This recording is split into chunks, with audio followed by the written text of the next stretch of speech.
ကိုဖနှောင်းနဲ့မတိအောင်ခုံနိုင်သူပါစနီးချောချောတယောက်ရေးချယ်ဝင်ရတယ်ဆိုတာကိုယုံလားဗျ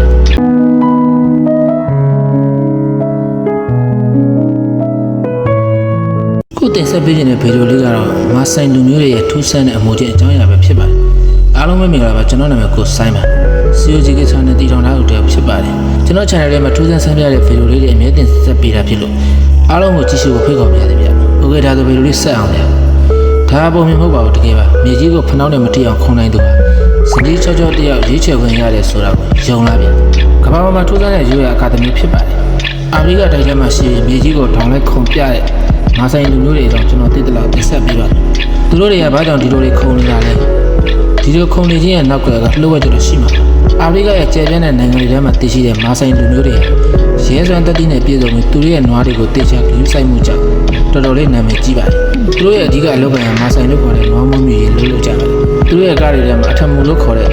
ခုံစင်ကကဘာလက်ခီးတွေနဲ့မနုဿဗေဒပညာရှင်တွေကိုအားသိစေခဲ့တဲ့ထင်ရှားဆုံးရိုးရာတစ်ခုပါပဲနေရောင်အောက်မှာတောက်ပနေတဲ့အနီရောင်ချုံတဲ့ဝရိကာဒီကိုဝတ်ဆင်ပြီးလေပင်နဲ့လက်တွေမှာရောင်စုံပရိတွေတန်ဆာဆင်လာတဲ့မာဆိုင်လူငယ်စစ်တီတော်တွေက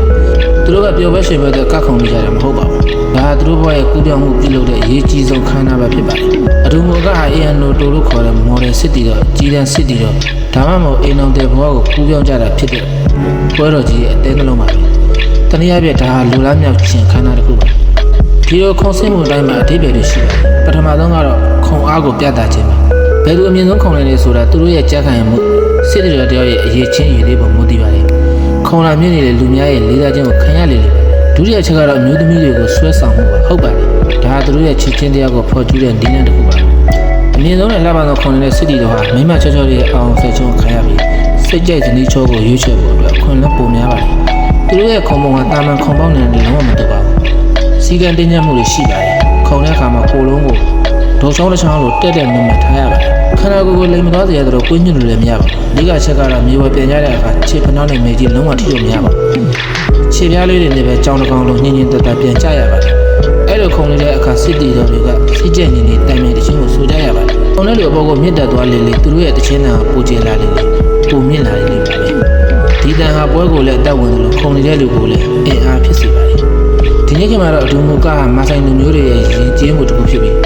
ခီးသားလုပ်ငန်းတွေရဲ့အဓိကဆွဲဆောင်မှုတစ်ခုဖြစ်လွတ်လာပါတယ်။ဒါပေမဲ့ဒီလိုစီးပွားရေးဖြောပြမှုတွေများလာပြီးသူတို့ရဲ့မူလအနှစ်ရတာတွေပျောက်ဆုံးမှာကိုလည်းစိုးရိမ်မှုရှိပါတယ်။ဒါကြောင့်မို့လဲ2023ခုနှစ်မှာ UNESCO ကလူမှုကွာကိုရေးပေါ်စောင့်ရှောက်ရေးမှုလိုအပ်လာတဲ့အတွက်လူသားတွေရဲ့မွေးနေ့စင်းတွေကိုထည့်သွင်းပေးခဲ့ပါတယ်။ဗီဒီယိုလေးဒီမှာပဲဆုံးသက်ပြရတယ်။ဆုံးဖြတ်ကြည့်ရှုပေးကြလို့အထူးပဲကျေးဇူးတင်ပါတယ်ဗျ။